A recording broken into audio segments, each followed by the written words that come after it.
पाकिस्तान और भारत के दरमियान तूफ़ानी बारिश आने के बाद मैच को वहीं पर रोक दिया गया था, जिसमें इंडिया ने 147 रन्स बनाए थे 24.1 ओवर में और 2 खिलाड़ी आउट थे। उसके बाद बारिश की वजह से अंपायरों ने पाकिस्तान के हक में फ़ैसला सुना दिया और ये मैच पाकिस्तान को जितवाने की बड़ी कोशिशें की गई हैं अंपायरों की, जिसके बाद भारतीय टीम की चीखें निकल आईं। उनका ये भी कहना था कि हमारे साथ ये बेईमानी हुई है, पाकिस्तान ये कभी भी नहीं जीत सकता, क्योंकि अंपायरों ने ये भी कहा है कि भारतीय टीम अब इस वक्त यही चाहती है कि ये मैच बारिश की वजह से जिस तरह पहला मैच कैंसिल हुआ ये भी वहीं कैंसिल हो जाए, क्योंकि अगर ये मैच खेला जाए तो पाकिस्तान हमसे जीत जाएगा। तो उसके बाद अंपायरों ने हतमी फ़ैसला सुना दिया है। यहाँ पर आपको मुकम्मल तफसीलात से बताते हैं, उससे पहले वीडियो को लाइक करें और चैनल को ज़रूर सब्सक्राइब करें। उसके बाद अगर यहाँ पर मैच की बात करें तो जब 24 ओवर में बारिश आई तो उसी वक्त मैच को रोक दिया गया।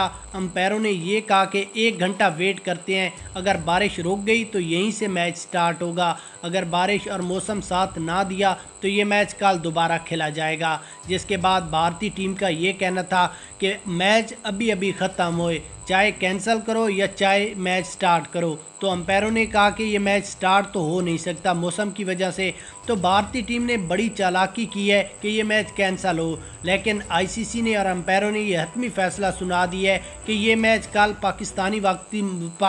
वक्त मुताबिक 2:30 पर खेला जाएगा, यहीं 24.1 ओवर से, और इंशाल्लाह ये मैच पाकिस्तान